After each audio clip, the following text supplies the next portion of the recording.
آپ لوگ یہ کیوں نہیں سوچتے کہ یہ لوٹ آئی ہے، یہ کن عذابوں سے گزری ہے، اس نے اپنی حرکت کی کتنی سزا بھگتی ہے، یہ کب سے بھوکی پیاسی ہے، اس کا جسم کتنا زخمی ہے، کچھ نہیں سوچ رہے آپ لوگ؟ یہ دیکھیے۔ اتنا کہہ کر وقار الحسن نے جھٹکے سے کوثر کی کلائی تھامی اور اس پر لپٹا ساڑی کا پلو ہٹا دیا۔ اس کا جگہ جگہ سے کٹا ہوا بازو ننگا ہوا تو چچا کے چہرے سے ساری صفا کی سارا غصہ ہوا ہو گیا۔ چچی منہ پھاڑ کر رہ گئی۔ آئے ہائے، یہ کیا ہوا؟ انہوں نے لپک کر اس کا بازو پکڑ لیا۔ اس کے بازو پر جگہ جگہ لگے چیروں سے رسنے والا لہو جم چکا تھا، کہیں کہیں خون کے تازہ قطرے بھی چمک رہے تھے۔ میں نے کوثر کی طرف حیرت سے دیکھا اور سوچتا رہ گیا کہ یہ لڑکی کتنی بے حس ہو چکی ہے۔ ایسے چیرے اس کے پورے بدن پر پڑے تھے، مگر نہ تو اس پورے سفر میں اس کے منہ سے کراہ نکلی، نہ چہرے پر کسی قسم کی تکلیف کے آثار نمودار ہوئے۔ شاید اسی وجہ سے میں اس کے زخموں کو بھول چکا تھا۔ وقار الحسن بھی بھول چکے ہوں گے، مگر اسے بر وقت یاد آ گیا۔ اس نے چچا چچی کو نفسیاتی چوٹ لگا کر پل بھر میں قابو کر لیا تھا۔ تم کیا دیکھ رہی ہو؟ جاؤ جلدی سے پانی گرم کرو، ٹنکچر اور روئی لے کر آؤ۔ زخم صاف نہ کیے تو ناسور بن جائیں گے، جلدی کرو۔ چچا بوکھلا کر چیخے۔ چچی لمحوں پہلے والی ساری باتیں بھول بھال کر باورچی خانے کی طرف دوڑی۔ چچا کو کوثر کا بازو پکڑ کر پھر غمناک نگاہیں اٹھا کر بھرائے ہوئے لہجے میں بولے، بہت تکلیف ہو رہی ہے، یہ ہوا کیسے؟ وقار الحسن نے گہرا سانس لیا۔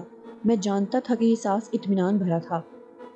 کوثر نے بھویں سکیڑ کر چہرے پر تکلیف کے تاثرات پیدا کر لیے اور بچوں کی طرح سر ہلا کر بولی، جی چچا، بہت تکلیف ہے، لیٹ جاؤ، یہاں لیٹ جاؤ۔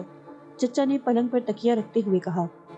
یہ بڑے برآمدے میں پڑا وہی پلنگ تھا جو تایا کے لیے مخصوص تھا۔ چچا نے خود سہارا دے کر کوثر کو لٹایا اور وقار الحسن سے بولے، اتنی دیر سے بکواس کیے جا رہے ہو، بتاتے نہیں کہ یہ زخمی ہے؟ وقار الحسن دھیرے سے مسکرایا۔ ہنسی تو مجھے بھی آئی تھی کہ بولے تو وہ چلے جا رہے تھے اور ڈانٹ وقار الحسن کو رہے تھے۔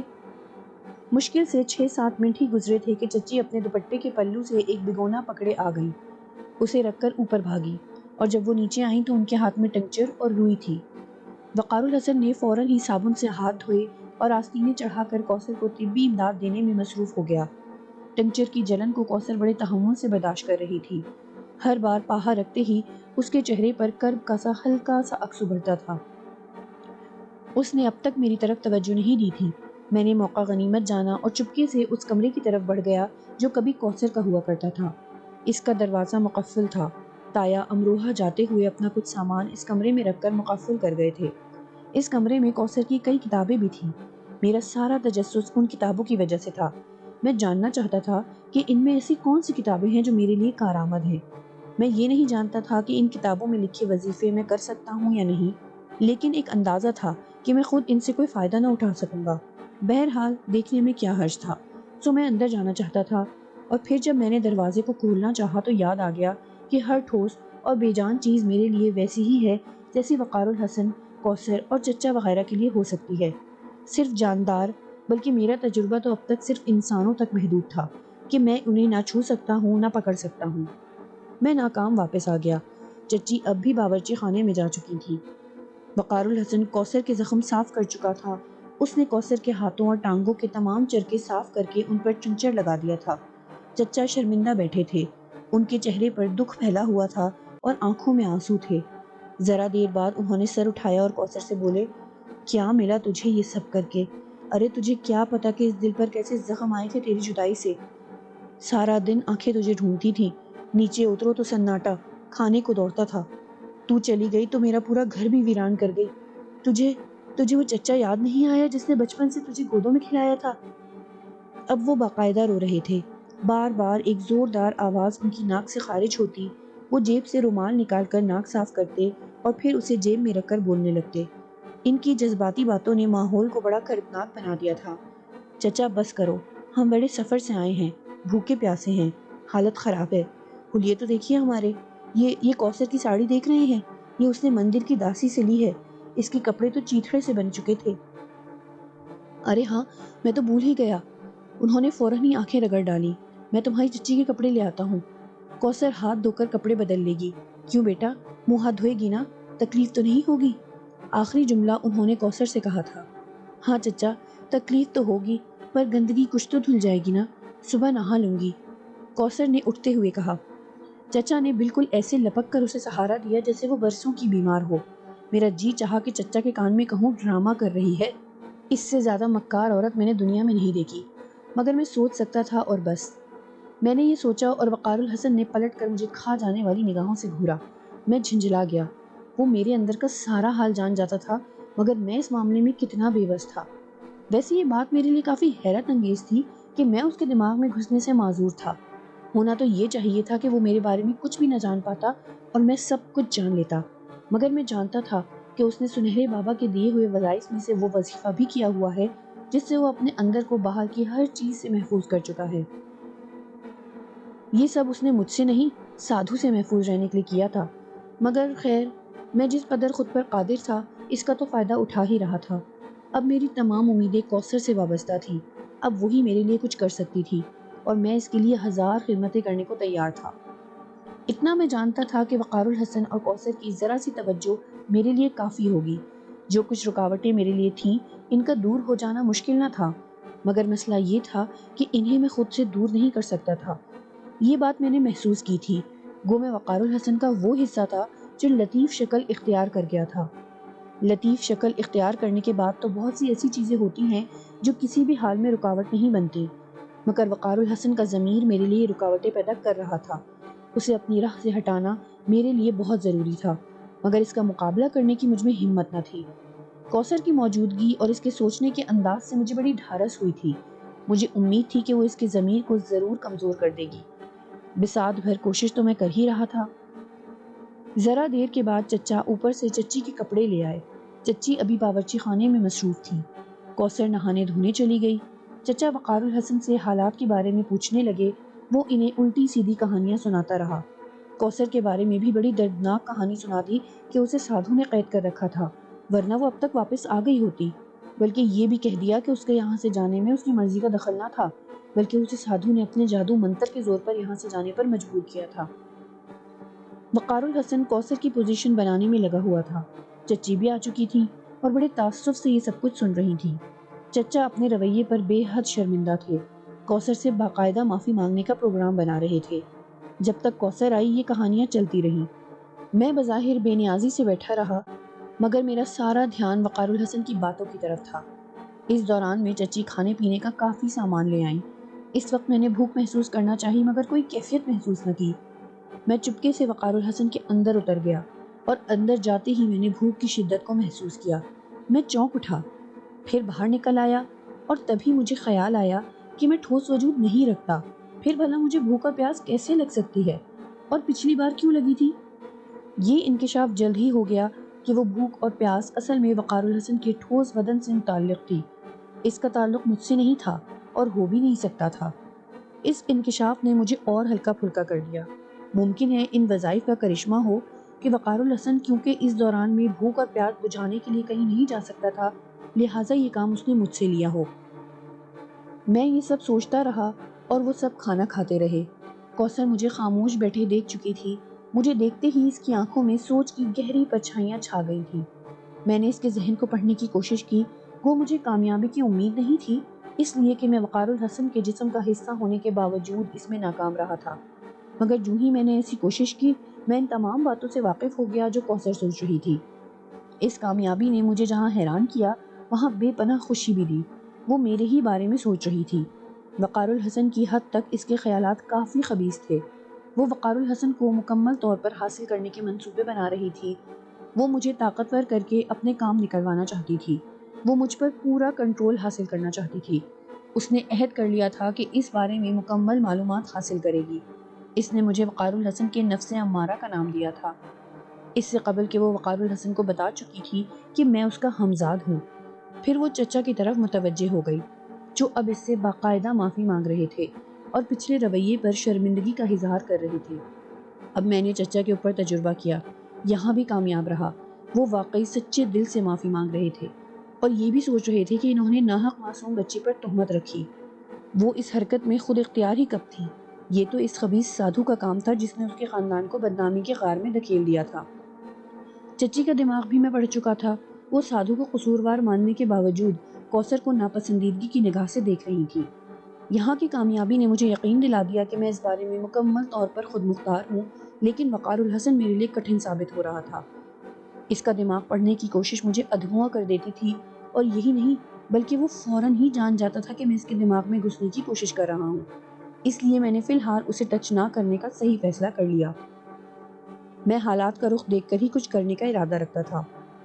وقار الحسن اب امروہہ جانے کا پروگرام بنا رہا تھا۔ چچا اسے 1-2 روز رکنے کا کہہ رہے تھے، مگر وقار الحسن کو وہاں کی پریشانی تھی۔ کوثر سوچ رہی تھی کہ وہاں جا کر کس طرح طوفان کا مقابلہ کرے گی۔ ویسے بنیادی طور پر وہ کافی ڈھیٹ واقع ہوئی تھی۔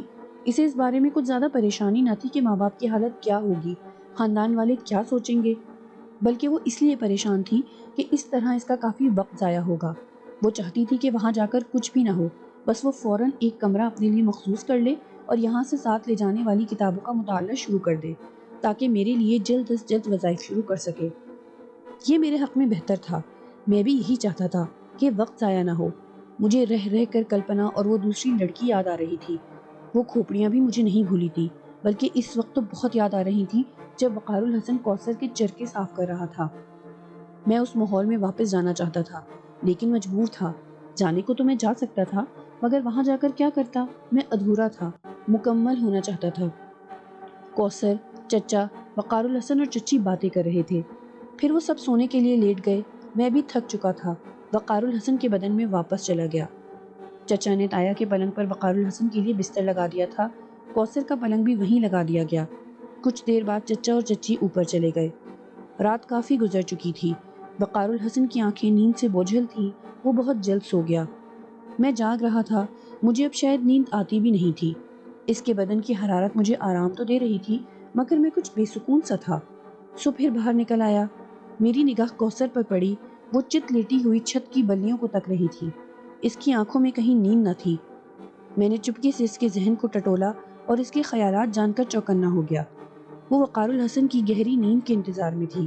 اس کا ارادہ اپنے کمرے میں جانے کا تھا۔ وہ اس کمرے کے دروازے پر پڑے قفل کے بارے میں سوچ رہی تھی، جس کی ایک چابی چچا کے پاس تھی اور دوسری تایا کے پاس۔ میں چاہتا تو اوپر جا کر چاچا کے کمرے میں چابی تلاش کر کے لا سکتا تھا، مگر میں نے ایسا نہیں کیا، بلکہ میں دیکھنا چاہتا تھا کہ کوثر اس سلسلے میں کیا کرتی ہے۔ وہ بہت بے کل تھی۔ کچھ دیر تک وہ یوں ہی لیٹی رہی، پھر اس نے گردن اٹھا کر چاروں طرف دیکھا۔ وقار الحسن کو غور سے دیکھا۔ اسے بے خبر سویا دیکھ کر وہ دھیرے سے اٹھ بیٹھی اور پھر دبے پاؤں باورچی خانے کی طرف چل دی۔ میں اس کے پیچھے تھا۔ وہاں ایک ٹوٹی پھوٹی میز رکھی تھی، جس کی دراز میں ہتھوڑی، پیچکس، کیلے، تار اور ایسی ہی کچھ چیزیں تھیں۔ وہ اس دراز کو کھول کر بیٹھ گئی۔ کچھ دیر بعد اس نے ایک مڑا ہوا تار نکال لیا، اسے کھینچ کھانچ کر سیدھا کیا اور پھر دبے پاؤں پلٹ گئی۔ اب اس کا رخ اپنے کمرے کی طرف تھا۔ دروازے پر پہنچ کر وہ قفل پر جھک گئی۔ 15-20 منٹ کے بعد وہ سیدھی ہوئی تو قفل کھل چکا تھا۔ اس نے دروازہ کھولنے کی کوشش کی۔ ایک کرخت قسم کی چرچراہٹ کی آواز گونج اٹھی۔ وہ ایک دم دبک گئی۔ اس نے دروازہ چھوڑ دیا، پھر کچھ دیر انتظار کرتی رہی۔ شاید وہ اندازہ لگانا چاہ رہی تھی کہ چرچراہٹ کی آواز وقار الحسن یا چچا کی نیند میں خلل کا سبب تو نہیں بنی، مگر جب پورے گھر میں گہرا سناٹا طاری رہا تو وہ پھر اٹھی اور باورچی خانے کی طرف چلی گئی۔ چند ہی منٹ بعد لوٹی تو اس کے ہاتھ میں سرسوں کے تیل کی شیشی تھی۔ اس نے دروازے کے قبضوں میں تیل ڈالا۔ اب دروازہ آسانی سے بغیر آواز کے کھل گیا۔ وہ تار اور تیل کی شیشی اندر لے آئی۔ اس نے دروازہ اسی طرح بھیڑ دیا، پھر اندر سے کنڈی بھی لگا دی۔ میں دروازہ بند ہونے سے پہلے ہی اس وقت اندر داخل ہو کر اندھیرے کونے میں دبک چکا تھا جب وہ تپائی پر تیل اور تار رکھ رہی تھی۔ میں چھت کی طرف اٹھ گیا تھا۔ اس طرح اسے دکھائی دینے کا امکان کم ہی تھا۔ کمرے میں گھپ اندھیرا تھا۔ باہر رکھی لالٹین کی نیچی لو کی اندر آنے والی روشنی بہت مدھم تھی، اور دروازہ بند ہونے کے بعد تو وہ روشنی بھی باہر ہی رہ گئی تھی۔ اس نے ٹٹول کر موم بتی تلاش کی۔ مجھے سب کچھ صاف دکھائی دے رہا تھا۔ اس نے جلد ہی موم بتی جلا دی اور فوراً ہی لکڑی کی اس ریک کی طرف بڑھ گئی جہاں کتابیں رکھی تھیں۔ اس نے جلدی جلدی کچھ کتابیں نکالیں، ایک کپڑے کا تھیلا لے کر کتابیں اس میں رکھی اور کمرے سے باہر آ گئی۔ میں اس کے پیچھے ہی باہر آ گیا۔ اس نے کتابوں کا تھیلا دروازے کے قریب اوپر جاتی ہوئی سیڑھیوں کے نیچے پڑی اینٹوں کے پیچھے چھپا دیا۔ کتابیں چھپا کر وہ دبے پاؤں چلتی ہوئی واپس پلنگ تک آ گئی۔ میں چاہتا تو ان کتابوں کو دیکھ سکتا تھا، مگر سب فضول تھا۔ ان حالات میں میں کہیں جا بھی نہیں سکتا تھا۔ مجھے صبر و شکر کر کے فی الوقت وقار الحسن کے ساتھ ہی رہنا تھا۔ میں صبح تک مختلف سوچوں میں غرق رہا۔ یہ بات مجھے بھی پریشان کر رہی تھی کہ تایا 2 بار آ کر جا چکے تھے۔ میں نے سوچ لیا کہ وقار الحسن کو مجبور کروں گا کہ وہ یہاں رکنے کی بجائے سویرے ہی امروہہ کے لیے روانہ ہو جائے۔ صبح کس وقت ہوئی مجھے پتہ نہیں چلا۔ اذان کی آواز پر ہی وقار الحسن کسمسا کر اٹھ بیٹھا۔ اسے یوں بھی نماز پڑھے بہت دن ہو گئے تھے۔ میرا جی چاہا کہ اسے تھپکیاں دے کر سلا دوں۔ بیچارہ اتنا تھکا ہوا تھا، اس پر سویرے ہی اٹھ جانا بڑا مشکل کام تھا۔ میرے چاہنے کے باوجود وہ اٹھ بیٹھا۔ میں نے اس کے اندر جا کر اسے اکسانے کی کوشش بھی کی کہ نیند زیادہ اچھی ہے اس کے لیے، مگر اس نے مجھے ڈانٹ دیا۔ کوثر بے خبر سو رہی تھی، وہ میرے معیار پر تقریباً پوری اتر رہی تھی، شاید اسی لیے میری پسندیدہ شخصیت بنتی جا رہی تھی۔ وقار الحسن نے وضو کیا۔ اس دوران میں چچا بھی اٹھ چکے تھے اور وہ بھی وضو کرنے کے بعد مسجد جانے کو تیار تھے۔ وقار الحسن اور وہ باتیں کرتے ہوئے مسجد کی طرف روانہ ہو گئے۔ راستے میں چچا نے سنہرے بابا کا ذکر چھیڑ دیا۔ وہ وقار الحسن کو ان سے مل لینے کا مشورہ دے رہے تھے۔ مجھے ان کی یہ بات قطعاً پسند نہ آئی۔ ان حالات میں اپنے گھر اور ماں باپ کی فکر کرنا چاہیے تھی۔ سنہرے بابا کی نصیحتیں وہ بعد میں بھی سن سکتا تھا، مگر وقار الحسن نے فوراً تائید کی اور نماز کے بعد ہی چچا کے ساتھ سنہرے بابا کی طرف جانے کا فیصلہ کر لیا۔ میں کسمسا کر رہ گیا۔ وہ نماز پڑھنے مسجد میں داخل ہونے لگے تو میں نے کچھ الجھن سی محسوس کی۔ دل نہیں چاہا کہ اس کے ساتھ اندر جاؤں۔ اسی وقت وقار الحسن نے ناگواری سے کہا، تم اس قابل ہو بھی نہیں کہ اندر جاؤ، تم نفس امارہ ہو، بہکانے والے، ورغلانے والے۔ چچا اس سے 2 قدم آگے تھے، مگر وقار الحسن کی بڑبڑاہٹ ان کی کانوں تک پہنچ گئی۔ وہ بولے، کیا ہوا؟ کس سے باتیں کر رہے ہو؟ انہوں نے چاروں طرف دیکھتے ہوئے سوال کیا۔ کچھ نہیں چچا۔ اتنا کہہ کر وقار الحسن اور چچا مسجد میں چلے گئے۔ میں باہر رک گیا۔ میرا تو سنہرے بابا کی طرف جانے کا بھی موڈ نہیں تھا، مگر میں یہ بھی جاننا چاہتا تھا کہ وہ کیا کہتے ہیں۔ وقار الحسن سے تو کسی طرح بھی پتہ نہ چلتا، اس لیے میں نے وہاں جانے کا ارادہ کر لیا۔ کچھ دیر بعد وقار الحسن اور چچا باہر آ گئے اور سنہرے بابا کی طرف چل پڑے۔ انہوں نے مسجد ہی کے پاس سے تانگا لے لیا۔ میں وقار الحسن میں داخل ہوا تو وقار الحسن نے کچھ حیران ہو کر مجھے دیکھا، مگر بولا کچھ نہیں۔ ہم سبز گنبد والی مسجد کے کنارے پہنچ کر تانگے سے اترے ہی تھے کہ جن بابا سامنے آ گئے۔ ان کی آنکھیں انگارہ ہو رہی تھیں۔ وہ وقار الحسن کو دیکھتے ہی اس کی طرف لپکے، اس کے دونوں کاندھے پکڑ کر اسے جھنجھوڑ دیا۔ تو نے وہ پڑیا ضائع کر دیا سب کچھ۔ وہ جو بدن پر ملا تھا اور کپڑوں پر، وہ سب بہا دیا پانی میں۔ جا دور ہو جا یہاں سے، اب تجھے کوئی نہیں بچا سکتا۔ چلا جا۔ نہیں ہے بابا، اب وہ تجھے کبھی نہیں ملیں گے۔ جا۔ وہ اتنی زور زور سے چیخ رہے تھے کہ وہاں موجود تمام لوگ ہماری طرف متوجہ ہو گئے۔ وقار الحسن فق کھڑا تھا، اس کا رنگ بالکل سفید ہو چکا تھا۔ مجھے بھی یاد آ گیا کہ سنہرے بابا نے کسی سفوف کی ایک پڑیا دی تھی اور کہا تھا کہ فیروزے کی انگوٹھی مل جائے تو وہ سفوف کو اس پہ اچھی طرح رگڑ لے، پھر بچا ہوا تمام سفوف اپنے بدن پر، کپڑوں پر اور سر کے بالوں کی جڑوں میں لگا لے۔ وقار الحسن نے ایسا ہی کیا تھا، مگر چچا کے گھر آتے ہی وہ نہا لیا تھا اور اس نے کپڑے بھی بدل دیے تھے۔ یہی کچھ وقار الحسن سوچ کر حواس باختہ ہو گیا کہ غلطیاں اس سے بار بار ہو رہی ہیں۔ چچا سہم کر ایک طرف ہو گئے تھے۔ لوگ چاروں طرف جمع ہوتے رہے۔ جن بابا کو لوگ مجذوب سمجھتے تھے، کسی کو شاید ہی علم ہو کہ وہ انسان نہیں جن تھے۔ کچھ لوگوں کے ہونٹوں پر دبی دبی مسکراہٹ تھی، مگر بعض لوگ وقار الحسن کو تعصب سے دیکھ رہے تھے۔ یہ وہ لوگ تھے جو جن بابا سے عقیدت رکھتے تھے، انہیں پاگل مجذوب نہیں بلکہ اللہ والا سمجھتے تھے اور ان کی بددعا سے ڈرتے تھے۔ جن بابا اب حجرے کی راہ میں دیوار بن کر کھڑے ہو گئے تھے۔ ان کی آنکھوں سے لپکتے شعلوں کی تپش مجھے بھی محسوس ہو رہی تھی۔ وقار الحسن چلو یہاں سے۔ چچا نے سہمے قدم بڑھا کر وقار الحسن کا بازو ہلایا۔ وقار الحسن چونک اٹھا۔ اس نے جن بابا کے آگے ہاتھ جوڑ دیے۔ بابا میں بھول ہو گئی بابا، یہ سب دانستہ نہیں ہوا۔ سب دانستہ نہیں ہوا؟ ناپاک، چل بھاگ جا۔ تو نے جو کچھ کیا ہے وہ گناہ ہے۔ تجھے تو خدا نے نجات دہندہ بنایا تھا اور تو نے سب کچھ لوٹ لیا۔ جا چلا جا۔ وہ ہذیانی انداز میں چیخ رہے تھے۔ چچا نے لپک کر وقار الحسن کا بازو پکڑا اور اسے گھسیٹتے ہوئے دوسری طرف لے گئے۔ جن بابا اب دوہرے ہو کر چیخ رہے تھے۔ ان کے بالوں کی لٹوں نے ان کے چہرے کو چھپا لیا تھا۔ یہ موقع غنیمت جان کر 1-2 آدمی وقار الحسن کو پکڑ کر دور لے گئے اور بولے کہ اسے فوراً یہاں سے چلے جانا چاہیے، ورنہ اگر وہ مزید طیش میں آ گئے تو کچھ بھی ہو سکتا ہے۔ پھر چچا نے دیر نہیں کی۔ وقار الحسن واپس چلنے کو تیار نہ تھا، مگر لوگ اسے گھسیٹتے ہوئے سبز گنبد والی مسجد کے قریب لے گئے۔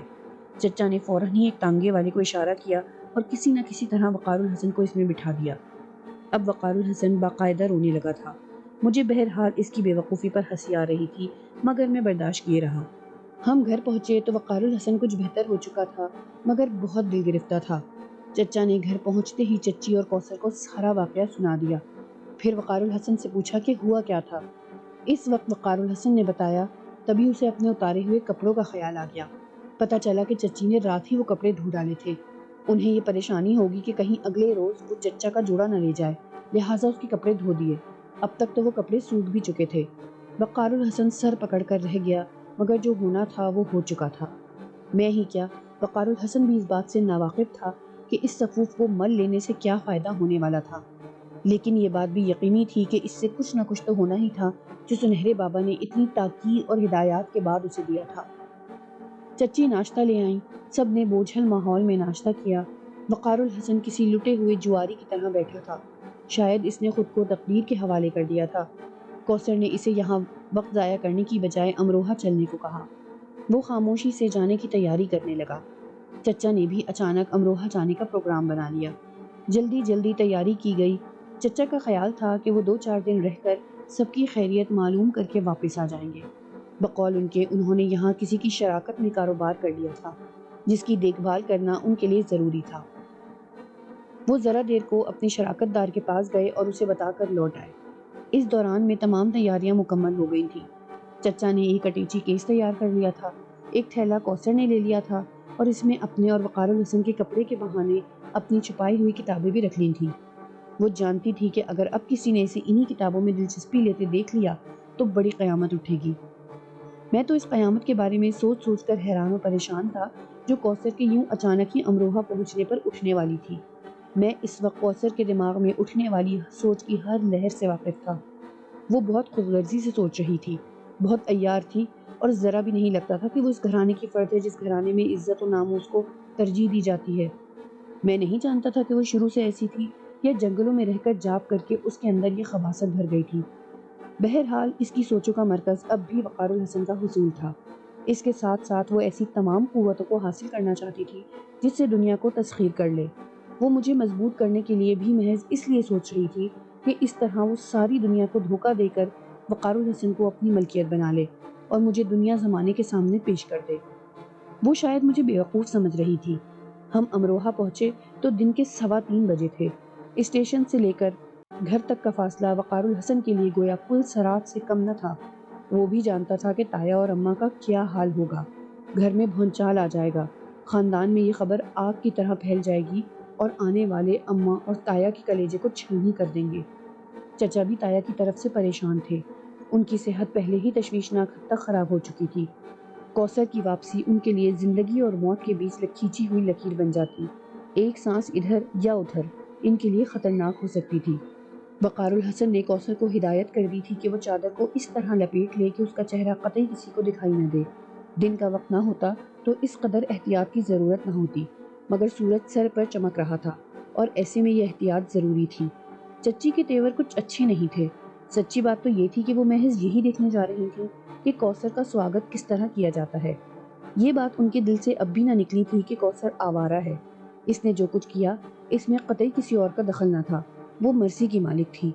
گھر میں رہنا اسے گوارا نہ تھا، جبکہ برسوں پلنگ تک محدود رہی تھی۔ ٹانگیں ملتے ہی اس نے وہی کیا جس کی خواہش مند تھی۔ انہیں وقتی طور پر جو ہمدردی کوثر سے ہوئی تھی وہ اب زائل ہو چکی تھی۔ انہیں رہ رہ کر لوگوں کے تانے یاد آ رہے تھے اور وہ بھی تماشا دیکھنے جا رہی تھی۔ کوثر نے وقار الحسن کی ہدایات پر پوری طرح عمل کیا۔ جوں جوں حویلی قریب آتی جا رہی تھی اس کا دل تیزی سے دھڑکنے لگا تھا۔ وہ آنے والے لمحوں سے اب خوفزدہ ہو رہی تھی۔ اب اسے ماں باپ دونوں کے چہرے یاد آ رہے تھے۔ اسے یہ خیال بھی آ رہا تھا کہ ماں اس کے غم میں پاگل ہو چکی ہے۔ ماں کی محبت بھی کچھ دل میں جاگ اٹھی تھی۔ شرمندگی کا ہلکا سا احساس اسے باپ کے سامنے جانے سے خوفزدہ کر رہا تھا۔ راستے میں وقار الحسن کے کئی جاننے والے ملے۔ سب نے دور سے انہیں سلام کیا مگر قریب آنے کی زحمت نہ کی۔ ان سب کے چہروں پر ایک ہی قسم کے تاثرات تھے۔ یہ بات میرے علاوہ وقار الحسن نے بھی محسوس کر لی۔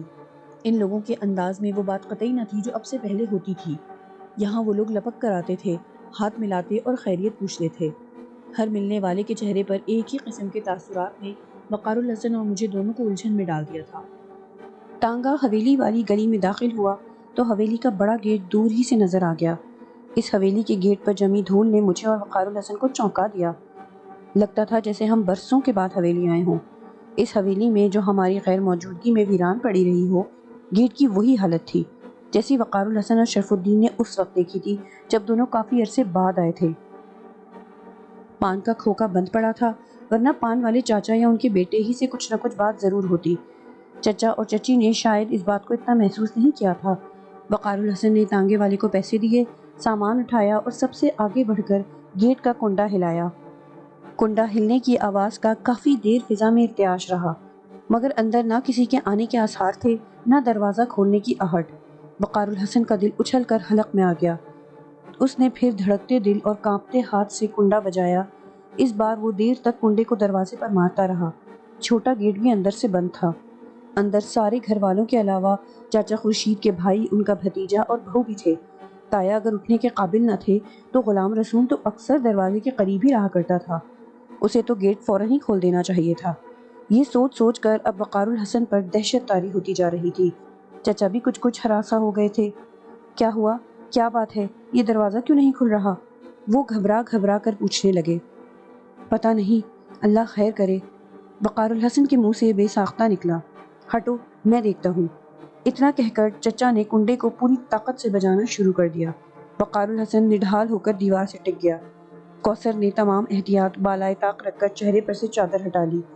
کنڈا بجتا رہا، آواز گونجتی رہی۔ وقار الحسن کو لگا جیسے ہزاروں گھنٹیاں بج رہی ہوں، جیسے طبل پر چوٹ ماری جا رہی ہو، جیسے گھنٹہ گھر کے بڑے گھڑیال کا پنڈولم ہل رہا ہو اور اس کے دماغ سے ٹکرا رہا ہو۔ اس سے پہلے کہ وہ اپنے اندر کے طوفان سے گھبرا کر چیخ اٹھا، اچانک حویلی کا گیٹ تیز چرچراہٹ کے ساتھ تھوڑا سا کھل گیا۔ خورشید چاچا کی بہو کا خوفزدہ چہرہ جھانکتا نظر آیا، اور جب اس کی نگاہ وقار الحسن پر پڑی تو اس نے جلدی سے پورا گیٹ کھول دیا۔ ہلدی اس کے چہرے پر کھنڈی ہوئی تھی، آنکھیں پھیل کر وحشتناک انداز میں سکڑ رہی تھیں، ہونٹوں پر پپڑیاں جمی ہوئی تھیں۔ وہ گوشت پوست کی بجائے صرف ہڈیوں کا پنجر نظر آ رہی تھی۔ اس کی سانس بھی یوں پھولی ہوئی تھی جیسے وہ یہاں تک میلوں کا سفر طے کر کے آئی ہو۔ وقار الحسن تیزی سے اندر داخل ہو گیا۔ کیا بات ہے؟ اتنی دیر کیوں کر دی کھولنے میں؟ سب ٹھیک ہے نا؟ پے در پے سوال کرتے ہوئے وہ چاروں جانب نگاہ دوڑا رہا تھا۔ لگتا تھا پوری حویلی ویران ہے۔ جگہ جگہ بکھرے ہوئے سوکھے پتے، ایک طرف لڑکی ہوئی بالٹی، دھول میں اٹی پانی کی ٹنکی، خالی باورچی خانہ اور پلنگوں پر بکھرے سوکھے پتوں نے اسے وحشت زدہ کر دیا۔ وہ ایک دم اس کی طرف پلٹ کر چیخ اٹھا، کہاں ہے سب؟ بولتی کیوں نہیں؟ وہ اب بھی نہیں بولی۔ اس کے ہونٹ پھڑپڑا کر رہ گئے، اس کی آنکھوں کے کنارے پانی سے بھر گئے اور اس نے دوپٹے کا پلو منہ میں ٹھونس لیا۔ چچا جو ہونقوں کی طرح کھڑے تھے ایک دم جیسے ہوش میں آ گئے۔ اس سے کیا پوچھتے ہو؟ دیکھو، اندر دیکھو۔ اتنا کہہ کر انہوں نے جھپٹ کر خورشید چاچا کی بہو کے دونوں کاندھے سے پکڑ کر جھنجھوڑا اور بولے، ارے بولتی کیوں نہیں ہو؟ چچی اور کوثر زرد پڑ چکی تھیں۔ ہزار قسم کے اندیشے زہریلے سانپوں کی طرح ان کے دماغ میں کلبلا رہے تھے۔ کیا بات ہے زیب النساء، یہ کیسا شور ہے؟ اچانک اندر کمرے سے نحیف سی آواز باہر آئی تو باہر جیسے ایک دم سناٹا چھا گیا۔ وقار الحسن اچھل کر پلٹا۔ آواز اماں والے کمرے سے آئی تھی جو گیٹ کے قریب ہی تھا، مگر اس وقت دروازہ بند تھا، یوں جیسے کبھی کھلا ہی نہ ہو۔ وہ سب کے سب اس طرف لپکے۔ آواز کس کی تھی یہ پتہ نہیں چلا، اندازہ ہی نہ ہوا کہ کون بولا ہے۔ جو بھی تھا شاید بہت بیمار تھا، بہت نقاہت تھی اس کی آواز میں۔ اماں دروازہ کھولیں۔ وقار الحسن نے دروازہ اندر سے بند پا کر بری طرح پیٹ ڈالا۔ کون ہے؟ اندر سے پھر وہی آواز آئی، کانپتی، لرزتی ہوئی اور بھرائی ہوئی سی۔ میں ہوں وقار الحسن۔ وقار الحسن زور سے چیخا۔ ذرا دیر اندر کھٹ پٹ کی آواز آتی رہی، پھر آہستگی سے دروازہ کھل گیا۔ وہ اماں ہی تھی، مگر ایسی حالت میں کہ وقار الحسن چیخ کر رو پڑا اور ان سے لپٹ گیا۔ یوں لگتا تھا جیسے اس کے سامنے کوئی ہڈیوں کا ڈھانچہ کھڑا ہو۔ اندر کو دھسی ہوئی آنکھیں، خشک پپڑیاں جمے سیاہ پڑے ہوئے ہونٹ، اندر کو دھسے ہوئے گال، بدن پر سوائے جھلسی ہوئی کھال کے اور کچھ نہ تھا۔ اماں یہ کیا ہو گیا آپ کو؟ یہ کیسے ہو گیا اماں؟ وہ اب بھی رو رہا تھا، مگر اماں سے کچھ بولا نہیں جا رہا تھا، ان سے کھڑا ہی نہیں ہوا جا رہا تھا، ان کا بدن لرز رہا تھا۔ چچا، چچی اور کوثر کی آنکھوں سے بے ساختہ آنسو بہہ رہے تھے۔ میں نے چاروں طرف دیکھا، اس کمرے میں پڑے دوسرے پلنگ پر بھی کوئی تھا، چادر سے لپٹا، مگر یوں جیسے کوئی نہ ہو، جیسے صرف چادر پڑی ہو۔ بیٹھو بیٹا، ہم بھوکے اور پیاسے ہیں، وہ جہانی۔ اور انہوں نے ہانپتے ہوئے دوسرے پلنگ کی طرف اشارہ کیا۔ وقار الحسن کے ساتھ ہی چچا بھی اس طرف لپکے۔ چچی اور کوثر اماں کو سہارا دے کر پلنگ پر لٹانے لگی۔ وقار الحسن نے آگے بڑھ کر چادر ٹٹولی تو اس کے بدن کے رونگٹے کھڑے ہو گئے۔ نرم نرم ہڈیوں کا ڈھیر چادر میں کسمسا رہا تھا۔ اس نے چادر کا کونا سرکایا اور پھر اس کے حلق سے نکلنے والی کربناک چیخوں نے پوری حویلی کو ہلا کر رکھ دیا۔ وہاں جہانی آپا اور شنو آپا تھی، بالکل ڈھانچوں کی شکل میں۔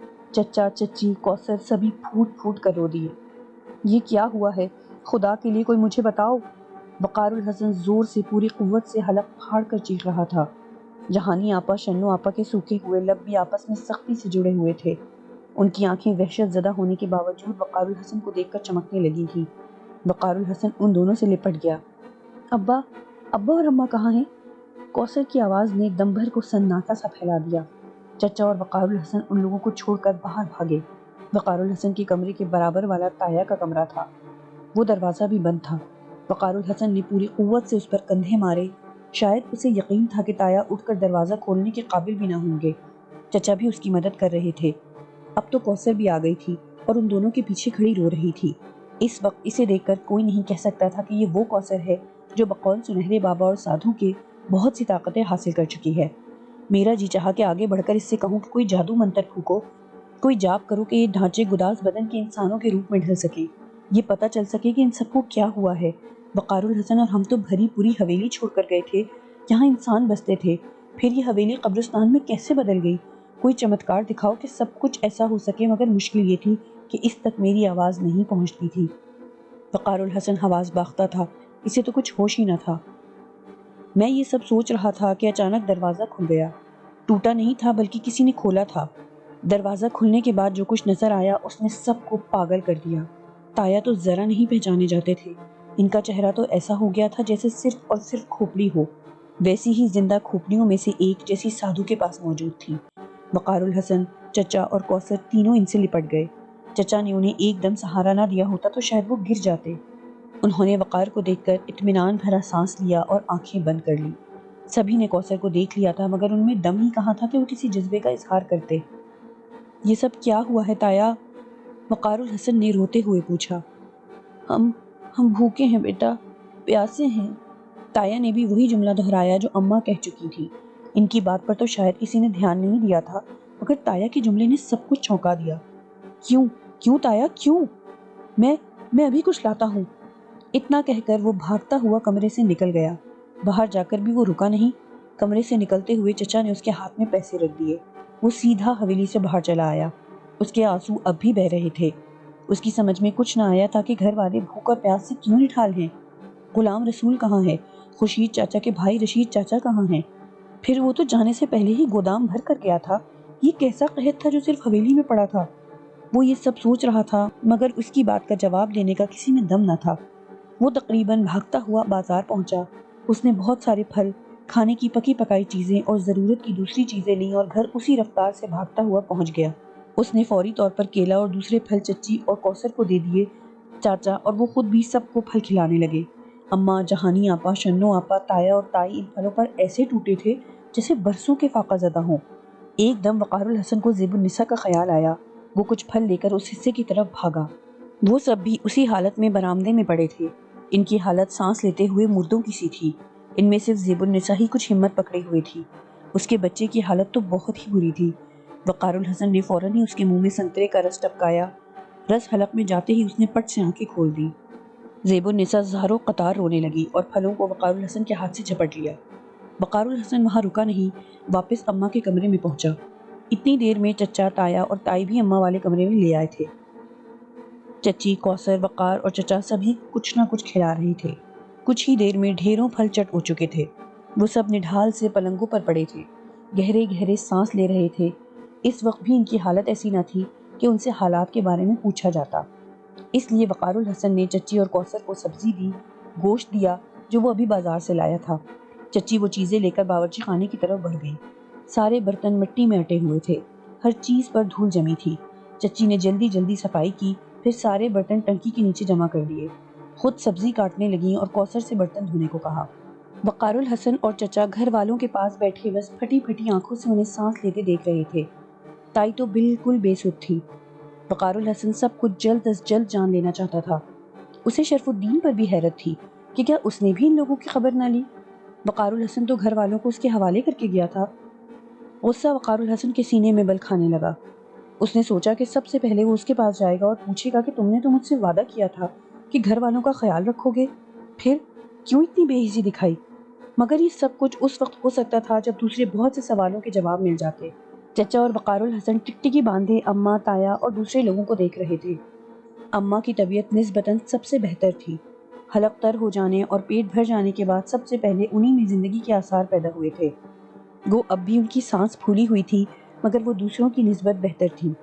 انہوں نے پہلی بار پوری آنکھیں کھول کر پاس بیٹھے ہوئے وقار الحسن کو غور سے دیکھا۔ اماں، اماں کیسی ہیں آپ؟ وقار الحسن ان پر جھک گیا۔ انہوں نے ہاتھ کے اشارے سے اسے تسلی دی تو وقار الحسن ان کا سوکھا ہوا ہاتھ پکڑ کر اپنے بھیگے ہوئے گالوں سے رگڑنے لگا۔ وہ اب بھی مسلسل رو رہا تھا۔ اب تم آ گئے ہو، ٹھیک ہو جاؤں گی، سب بہتر ہو جائے گا، اللہ سے دعا کرو۔ وہ اب بھی بولنے کے قابل نہ ہوئی تھی۔ ان کی آواز سن کر تایا نے آنکھیں کھول لی، پاس بیٹھے چچا کو تکتے رہے، پھر نگاہیں گھما کر وقار الحسن کو دیکھا تو وقار الحسن اٹھ کر ان کے پاس جا بیٹھا۔ آپ سو جائیں تایا، سو جائیں، اس نے ان کی بھیگی ہوئی آنکھوں کے گوشوں کو ہتھیلی سے صاف کرتے ہوئے کہا۔ جہانی آپا، شنو آپا اور تائی تو بے خبر سو چکی تھی۔ وقار الحسن جانتا تھا کہ کئی روز کے فاقے کے بعد پیٹ بھرتے ہی کیسی نیند آتی ہے۔ اسے یقین تھا کہ یہ لوگ سو کر اٹھیں گے تو کافی بہتر ہو چکے ہوں گے۔ تایا نے بھی آنکھیں موند لیں، چچا نے بھی چپکے سے ان کے بدن پر چادر ڈال دی، اماں بھی آنکھیں بند کیے لیٹی تھی۔ وقار الحسن ان کی پیشانی کو بوسہ دینے کے لیے جھکا ہی تھا کہ چچی اور کوثر کی چیخوں نے انہیں حواس باختہ کر دیا۔ وہ دونوں بری طرح چیخ رہے تھے۔ وقار الحسن اور چچا گرتے پڑتے باہر بھاگے۔ چچی اور کوثر باہر پانی کی ٹنکی کے پاس کھڑی تھی بلکہ لہرا رہی تھی، اور پھر دیکھتے ہی دیکھتے چچی دھڑام سے فرش پر گری۔ کیا ہوا؟ کیا ہوا؟ وہ دونوں چیختے ہوئے اس طرف لپکے، اور جیسے ہی ان کی نگاہ کوثر کے پھیلے ہوئے ہاتھوں پر پڑی تو دونوں اچھل پڑے۔ وہاں دور تک تازہ خون بکھرا ہوا تھا، برتن خون سے لتھڑے ہوئے تھے، کوثر کے دونوں ہاتھوں سے خون ٹپک رہا تھا۔ کوثر پورے حواسوں میں تھی اور آنکھیں پھاڑے ہوئے ٹنکی کی ٹوٹی سے نکلتے ہوئے خون کو دیکھ رہی تھی۔ یہ کیا ہے؟ وقار الحسن نے کوثر کو تھام لیا۔ چچا چچی کی طرف بڑھ گئے جو فرش پر بے ہوش پڑی تھی۔ ٹنکی سے تازہ تازہ خون پورے پریشر سے نکل رہا تھا۔ وقار الحسن نے آگے بڑھ کر ٹنکی کا ڈھکنا اٹھایا اور اندر جھانکا تو اسے اکائیاں آنے لگی۔ پوری ٹنکی خون سے لبالب بھری ہوئی تھی۔ اس نے جھٹکے سے اس کا ڈھکن چھوڑ دیا۔ یہ کیا ہے؟ کوثر نے اسے یوں لڑکھڑاتے ہوئے دیکھا تو آگے بڑھی۔ وہ کسی حد تک نارمل تھی۔ اس نے اپنے دوپٹے سے ہاتھوں پر بہتا لہو صاف کیا اور آگے بڑھ کر ٹنکی میں جھانکا۔ ارے پانی دو، پانی لاؤ، چچا ایک دم پلٹ کر چیخے، اور پھر وقار الحسن پوری حویلی میں پانی تلاش کرتا رہا۔ ہر سراہی، ہر گڑھے سے تازہ خون نکلا، پانی کا کہیں ایک قطرہ بھی نہ تھا۔ وہ بری طرح چکرا رہا تھا۔ اس کے دماغ نے کام کرنا چھوڑ دیا تھا۔ اس کی یہ حالت دیکھ کر میں نے اس کا جسم چھوڑ دیا۔ اب یہ کام میں ہی کر سکتا تھا۔ میں جگ لیے حویلی سے باہر کچھ دور لگے درخت کے پاس پہنچ گیا۔ یہاں سرکاری نل لگا ہوا تھا۔ اس پورے محلے میں یہی سرکاری نل تھا جہاں سے ایسے بہت سے لوگ پانی لے جایا کرتے تھے جن کے گھروں میں پانی کی لائنیں نہیں لگی تھیں۔ میں نے سب سے پہلے جگ کو اچھی طرح دھویا کیونکہ اس کا رنگ بھی سرخ ہو رہا تھا، بلکہ سیاہی مائل سرخ ذرے تھے جو جا بجا اس پر جمے ہوئے تھے۔ جگ کو اچھی طرح دھو کر میں نے اسے پانی سے بھر لیا اور تیزی سے حویلی میں پہنچ گیا۔ میں نے جاتے ہی جگ باورچی خانے میں رکھ دیا اور اسی تیزی سے وقار الحسن کے قریب پہنچ گیا۔ میں نے اسے بتا دیا کہ پانی وہاں رکھا ہے۔ وہ ایک لمحے کی دیر کیے بغیر جگ اٹھا لایا، چچی کو پانی پلایا، منہ پر چھینٹے مارے۔ وہ جلد ہی ہوش میں آ گئیں۔ ہوش میں آتے ہی انہوں نے پھر حلق پھاڑ پھاڑ کر چیخنا چلانا شروع کر دیا۔ بڑی مشکل سے انہیں چپ کرایا گیا۔ بات میری سمجھ میں آ گئی تھی۔ میں نے وقار الحسن سے کہا کہ وہ جلد از جلد سب کو پانی پلائے۔